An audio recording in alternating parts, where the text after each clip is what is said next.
Fundamental filter out करने के लिए screener.in में क्वेरीज रन करना बस एक फर्स्ट स्टेप होता है स्टॉक सिलेक्शन प्रोसेस में।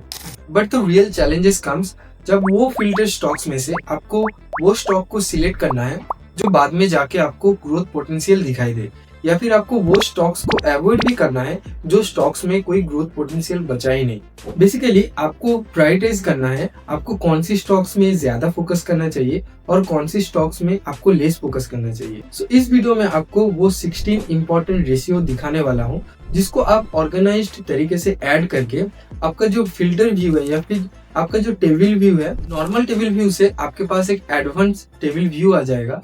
यहाँ पर अगर आप कोई भी स्क्रीनर पे जाएंगे, आपके पास जो स्क्रीनर का जो रिजल्ट है एक टेबल व्यू में आते हैं कि आपने यहाँ पर जो भी क्वेरीज एंट्री किया है उसके बेसिस में जो भी स्टॉक फिल्टर होके आता है उस फिल्टर का एक टेबल व्यू आता है। साथ में फाइनेंशियल पैरामीटर्स भी साइड बाय साइड कॉलम में लिखा रहता है।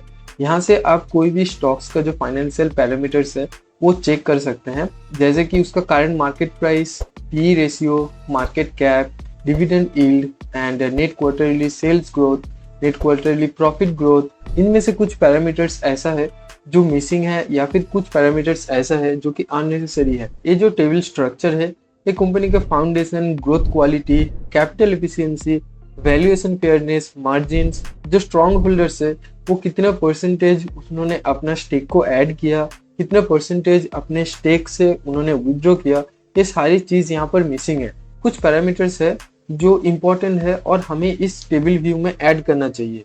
तो चलो स्टार्ट करते हैं। जो सबसे पहला है, यहाँ पर जो screener.in में आप आ जाएंगे, screener.in में आने के बाद आप स्क्रीन में क्लिक करेंगे, आपका बनाया हुआ जो भी कस्टम स्क्रीन है वो यहाँ पर दिखाई देगा। फॉर एग्जाम्पल मैं कोई भी यहाँ पर एक स्क्रीनर चूज करता हूँ।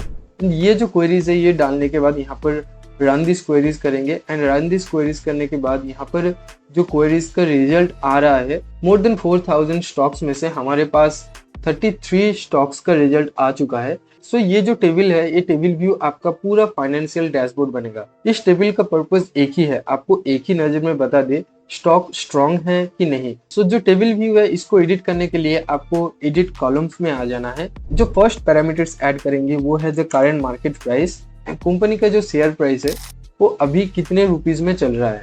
उसके बाद जो नेक्स्ट पैरामीटर है यहाँ पर हम ऐड करेंगे the market capitalisation. Market cap हमें बताते हैं कंपनी कितने बड़ी है। लार्ज कैप का मतलब बहुत बड़ा कंपनी, जो स्टेबल भी होता है। जो मिड कैप होता है वो ज्यादा ग्रोइंग कंपनी होता है एंड जो स्मॉल कैप होता है इसमें वॉलेटिलिटी भी ज्यादा होता है। इसके बाद हम देखेंगे कंपनी का वैल्यूएशन। इसके लिए हम यूज करते हैं पी रेशियो या फिर price to earning ratio. P ratio आपको ये बताते हैं कि 1 रुपए कमाने के लिए इन्वेस्टर कितने पैसा देने के लिए रेडी है। लेकिन ये स्टॉक का पी तभी मीनिंगफुल होता है जब आप इंडस्ट्री पी, लास्ट 3 इयर्स का एवरेज पी और लास्ट 5 इयर्स का एवरेज पी के साथ कंपेयर करेंगे। अगर स्टॉक का करंट पी इंडस्ट्री पी से कम है, जिसका मतलब इंडस्ट्री के हिसाब से जो करंट स्टॉक का प्राइस है वो अभी अंडर वैल्यूड है। सेम चीज अगर आप लास्ट 3 इयर्स का एवरेज पी एंड 5 इयर्स का एवरेज पी के साथ करंट पी का कंपेयर करेंगे, अगर current P last 3 years and 5 years P से कम है, इसका मतलब जो करंट स्टॉक का प्राइस है वो अभी अंडर वैल्यूड है।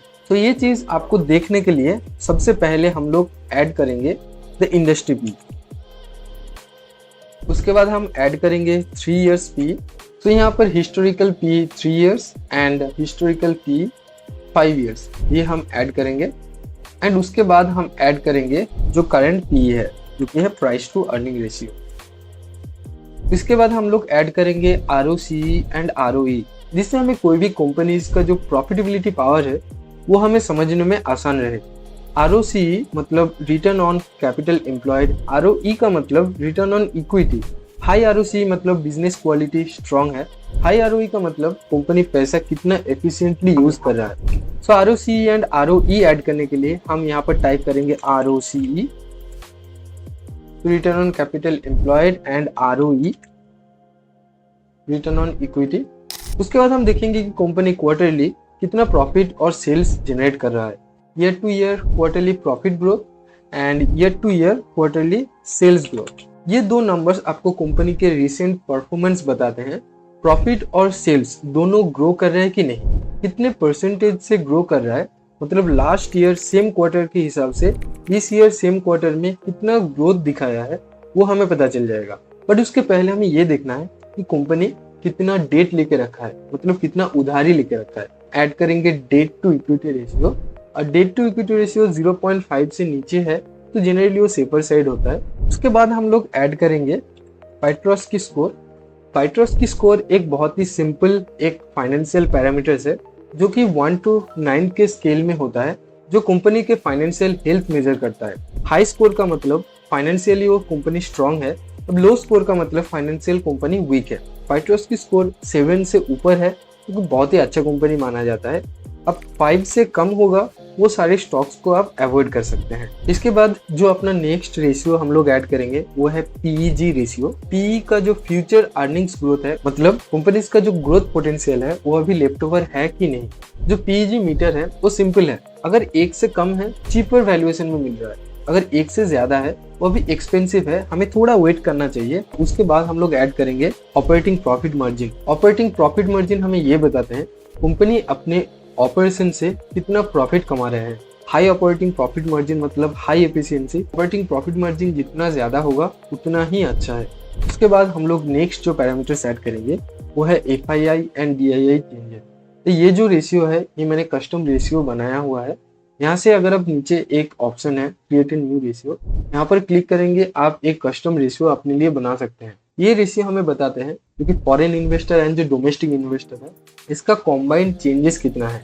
ऐसे स्टॉक्स को हमें ज्यादा फोकस करना चाहिए जिसमें FII एंड DII का चेंजेस प्लस में दिखाई दे या फिर ज्यादा हो। तो ये सारे पैरामीटर्स ऐड करने के बाद यहाँ पर हम क्लिक करेंगे सेव कॉलम्स में। यहाँ पर जो नया टेबल व्यू है वो आ चुका है, बट रिमेंबर वन थिंग, यहाँ से आप सेव दिस क्वेरीज करेंगे, सेव चेंजेस करेंगे।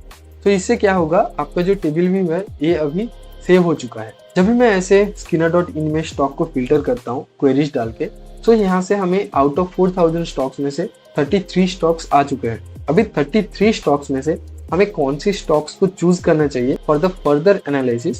सबसे पहले जो मार्केट कैप है यहाँ से आप देखेंगे, मार्केट कैप को यहाँ से आप असेंडिंग डिसेंडिंग वाइज सॉर्ट कर सकते हैं। सबसे पहले जो लार्ज कैप स्टॉक है उसके ऊपर आप फोकस करेंगे। उसके बाद industry P, 3 years P, 5 years P and जो करंट पी है इसके साथ कंपेयर करके आपको ये पता चल जाएगा जो करंट मार्केट प्राइस है वो अभी अंडर वैल्यूड है या फिर ओवर वैल्यूड। ROC और ROE से पता चल जाएगा कि बिजनेस क्वालिटी के बारे में। उसके बाद quarterly profit variation and quarterly sales variation से आपको ये पता चल जाएगा कि लास्ट क्वार्टर के हिसाब से, मतलब लास्ट ईयर सेम क्वार्टर के हिसाब से इस ईयर क्वार्टर में कितना वेरिएशन आया है। उसके बाद डेट टू इक्विटी रेशियो से आपको रिस्क प्रोफाइल भी पता चल जाएगा कि कंपनी कितना डेट लेके बैठा है और कितना रिस्क इन्वॉल्व हो सकता है। अगर पाइट्रोस्की स्कोर 7 से कम है वो सारे कंपनीज को आप अवॉइड कर सकते हैं। उसके बाद जो ऑपरेटिंग प्रॉफिट मार्जिन है ये भी बहुत इंपॉर्टेंट हो जाते हैं। अगर लो ऑपरेटिंग प्रॉफिट मार्जिन है वो सारे स्टॉक्स को यहाँ से आप अवॉइड कर सकते हैं। उसके बाद जो लास्ट पैरामीटर है FII एंड DII चेंज, जो कि मैं बता रहा था कि ये एक कस्टम इंडिकेटर है। अगर यहाँ पर आप क्लिक करेंगे तो आप वो सारे स्टॉक्स को फिल्टर आउट कर सकते हैं जहाँ पर स्ट्रॉन्ग होल्डर्स का पार्टिसिपेशन सबसे ज्यादा हुआ है। सो ऐसे करके आउट ऑफ 33 स्टॉक्स में से फर्दर एनालिसिस के लिए आप कुछ स्टॉक्स को चूज कर सकते हैं जिसके फेयर वैल्यूएशन में आप एक अलर्ट लगा सकते हैं। जब भी प्राइस उस प्राइस रेंज के नजदीक आएगा वहां से आप बाय अपॉर्चुनिटी देख सकते हैं। ये बेसिकली आपके लिए एक पर्सनल स्टॉक फिल्टरिंग इंजन बन चुका है। Skinner.in बस एक फंडामेंटल फिल्टर वेबसाइट ही नहीं रहा। सो ये आपके लिए अब एक मशीन के जैसा बन चुका है। क्वेरीज के हिसाब से जो भी स्टॉक लिस्टेड होके आएगा उस स्टॉक्स में से आपको कौन सा स्टॉक्स को ज्यादा फोकस करना चाहिए, कौन सी स्टॉक्स को आपको लेस फोकस करना चाहिए, इसके लिए आप हर एक स्टॉक को नंबरिंग कर सकते हैं। जो भी स्टॉक का स्कोर जितना ज्यादा होगा उस स्टॉक में आप ज्यादा फोकस करेंगे, जो भी स्टॉक का स्कोर जितना कम होगा वो स्टॉक को आप लेस फोकस करेंगे। अगर इस चीज को आप ऑटोमेटेड बना सके जिसके थ्रू क्या होगा, आपका बहुत टाइम सेव हो जाएगा। इसके ऊपर मैंने एक सीट बनाया था जिसका नाम है स्टॉक सिलेक्शन सीट, जिसके थ्रू आप कोई भी Skinner.in का जो क्वेरीज है उसको ऐड करने के बाद हर एक स्टॉक को वो मार्किंग करता जाएगा। जो भी स्टॉक का स्कोर जितना ज्यादा होगा वो ऊपर रहेगा और जो भी स्टॉक का स्कोर कम होगा वो नीचे रहेगा। इसके ऊपर मैंने एक कंप्लीट वीडियो सीरीज बनाया है, आप जाके वो वीडियोस देख सकते हैं। लिंक मैंने डिस्क्रिप्शन में डाल दिया, वहां से जाके आप देख सकते हैं स्टॉक सिलेक्शन सीट कैसा दिखता है। Thank you for watching till and I will see in the next video.